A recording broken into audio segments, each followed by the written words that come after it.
tentang sikap terhadap wabah penyakit bil khusus yang sedang terjadi, corona sekarang.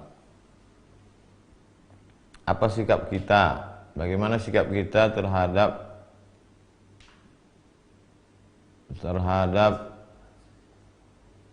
beberapa daerah yang mengosongkan masjid, tidak melaksanakan sholat Jumat dan sholat berjamaah? Apakah sebaiknya kita sholat ke masjid atau di rumah pada saat bencana, pada saat wabah? Maka Nabi SAW sudah mengajarkan kepada kita dalam Sahih Bukhari dan Muslim, idza sami'tum bihi ta'un, idza sami'tum bihi, kalau kamu mendengar ada bihi di situ maksudnya ta'un, wabah, bencana, musibah, penyakit, bi ardin, pada suatu daerah, la taqdimu alaih, jangan kamu datang ke sana. Kita sudah tahu di daerah itu ada wabah penyakit, maka kita jangan datang. Wa idza waqa'a bi ardin wa antum biha, kalau kamu berada di suatu tempat dan di situ ada wabah penyakit, fala takhruju firaran minhu, maka jangan keluar dari daerah itu. Ini kan yang dilakukan oleh beberapa negara sekarang. Italia misalnya, kita sudah tahu di sana ada wabah terbesar nomor 2 setelah Cina, maka kita jangan ke sana, jangan liburan ke sana. Ini dikasih cuti malah pergi liburan ke Eropa. Dan kalau kita udah sempat ke sana, maka jangan pulang ke Indonesia. Alhamdulillah sekarang sudah ada karantina 14 hari untuk sterilisasi. Kalau sudah bersih, dia steril, tidak ada membawa virus, baru dia boleh lagi berinteraksi sosial dengan masyarakat. Lalu ada sebagian orang mengatakan, untuk apa kita takut bencana? Kita kan takutnya kepada Allah Subhanahu wa taala. Loh, ini kan yang mengajarkan Nabi Muhammad sallallahu alaihi wasallam. Kata Nabi, firra minal majzum, firra, larilah engkau, minal majzum. Kalau ada orang yang terkena penyakit menular, di sini dalam konteks ini Nabi menyebutkan penyakit kusta. Firra minal, larilah engkau dari orang yang kena penyakit kusta, firaraka minal asad, seperti engkau lari dari singa. Jadi kita lari dari suatu daerah kawasan yang banyak virus itu bukan kita lari dari takdir. Bahkan pada masa Sayyidina Umar bin Khattab ada suatu lembah, di situ banyak wabah, hama, virus. Kemudian kata Umar bin Khattab, mari kita pindah ke tempat yang tidak ada manusia di situ, yang bersih, steril. Loh, kalau begitu kita lari dari takdir, kita pindah dari takdir yang buruk ke takdir yang baik. Nah, jadi bukan berarti ketika ada orang terkontaminasi bakteri lalu saya tidak takut pada bakteri, hanya takut pada Allah. Itu tidak betul. Kita sudah meninggalkan sunnah Rasulullah SAW. Bagaimana kalau ada orang yang jelas-jelas tertular, kena virus, lalu dia ingin bersalaman dengan kita? Zaman Nabi pernah itu. Ada orang yang sudah terkena penyakit kusta menular. Kata Nabi, inna qad bay'anaka farji'. Kami sudah membaiat engkau. Sudah berbaiat. Farji, mestinya berbaiat itu salaman. Tapi kata Nabi, karena dia kena penyakit menular, inna qad bay'anaka. Sudah, farji, pulanglah. Tidak perlu bersalaman. Jadi yang kita lakukan hari ini, tidak berinteraksi sosial dengan orang yang dikhawatirkan menularkan virus, tidak bersalaman, bukan meninggalkan sunnah, justru sedang melaksanakan sunnah. Apakah wabah ini hanya baru sekarang terjadi? Kita baca apa yang disebutkan oleh Imam Az-Zahabi dalam kitab Syiar A'lam An-Nubala. Wa kana al-qahtu 'aziman bi Misra.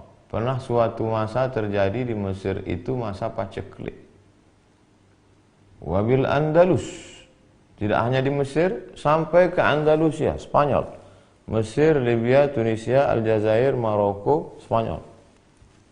Wa ma'ahidha qahtun wala waba'un mithlu, belum pernah terjadi masa paceklik, kemarau panjang dan wabah penyakit sedahsyat itu. Bi Qurtubah di Spanyol, di Andalusia.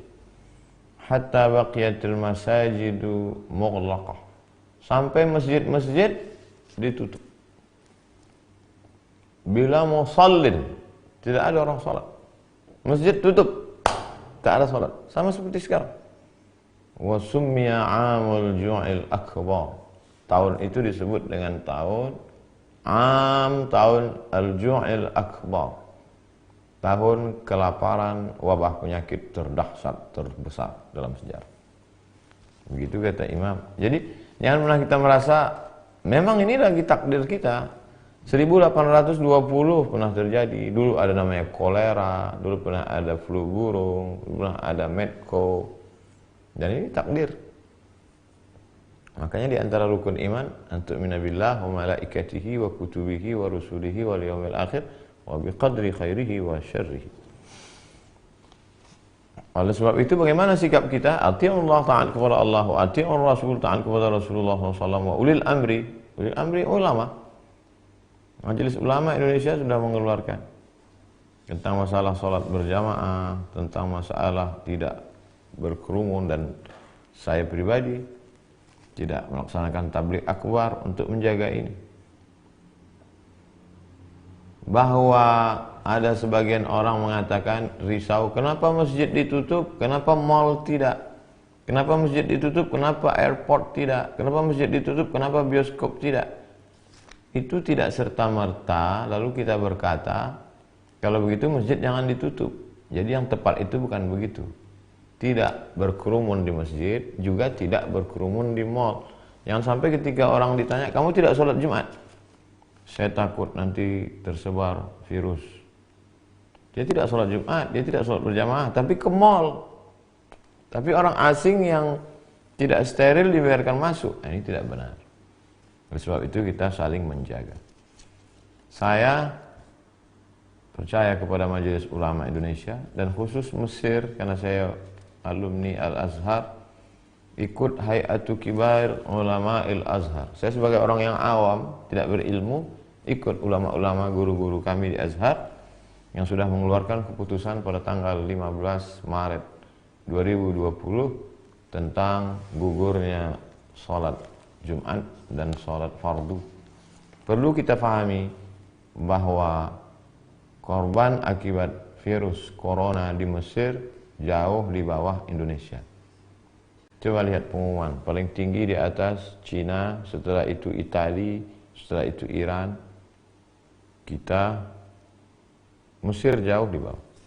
Oleh sebab itu Mesir saja langkahnya begitu, apalagi kita. Wallahu a'lam bishawab. Assalamualaikum warahmatullahi wabarakatuh. Waalaikumsalam warahmatullahi wabarakatuh. Bagaimana cara menjelaskan kepada orang tua yang baik agar selalu tidak merasa bangga karena sudah haji, tidak pamer dan tidak merasa baik, dan menjadi wanita salihah itu seperti apa? Wahai bapak-bapak, orang tua yang anaknya sudah ngaji, sudah diajarkan di rohisnya, di sekolahnya, di kampusnya tentang tawadu, rendah hati, tiba-tiba setelah dia pulang ke rumah, dia mendapati orang tuanya masih angkuh dan sombong walaupun sudah haji. Maka kita perlu merenungkan apa makna dari ibadah.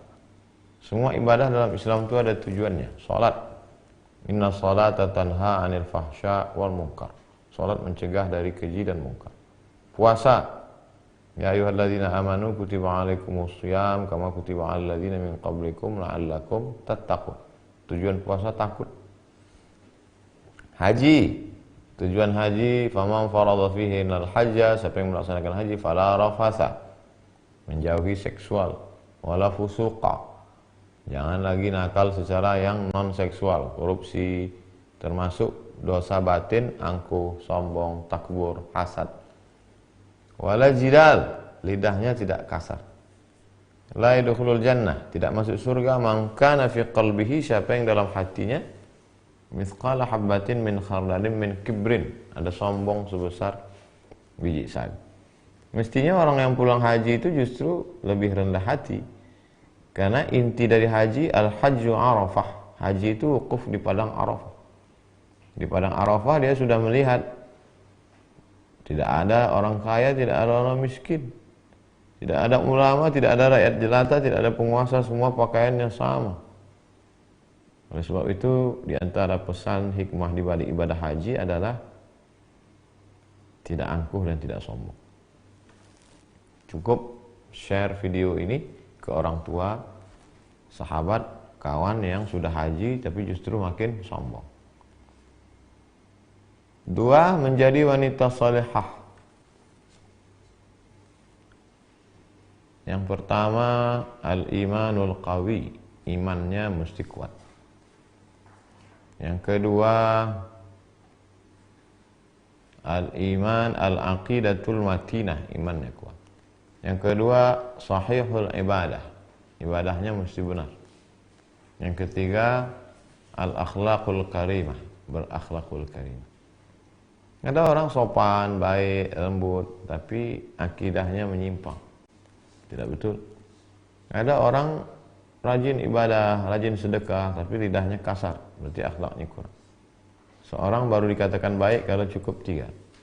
Al-aqidatul matinah, akidahnya, tauhidnya benar, la ilaha illallah Muhammadur Rasulullah. Kemudian setelah itu al-ibadatus sahihah, sahihul ibadah, ibadahnya benar menurut tuntunan sunnah Rasulullah sallallahu alaihi wasallam. Yang ketiga, al-akhlaqul karimah, berakhlakul karimah.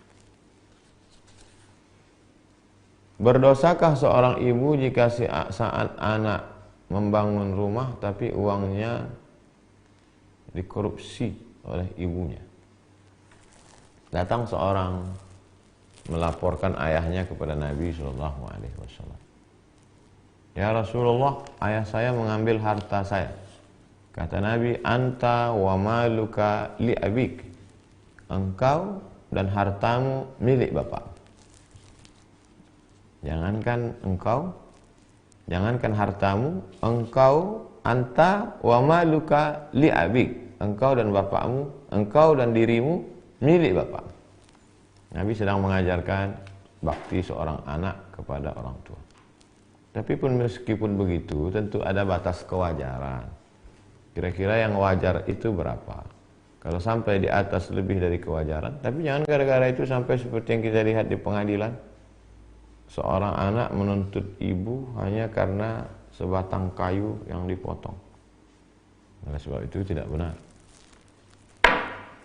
Jadi dalam hal ini mesti dilihat batas kewajaran. Ibu mengambil uang untuk keperluan dia sehari-hari. Kira-kira batas yang normal, yang wajar itu berapa untuk kebutuhan seorang ibu? Makannya, pakaiannya, dia ambil, baik. Tapi lebih daripada itu, maka mesti diberitahu. Bukan anak yang beritahu, tapi ada orang lain yang ucapannya didengar oleh si ibu. Wallahu a'lam bishawab.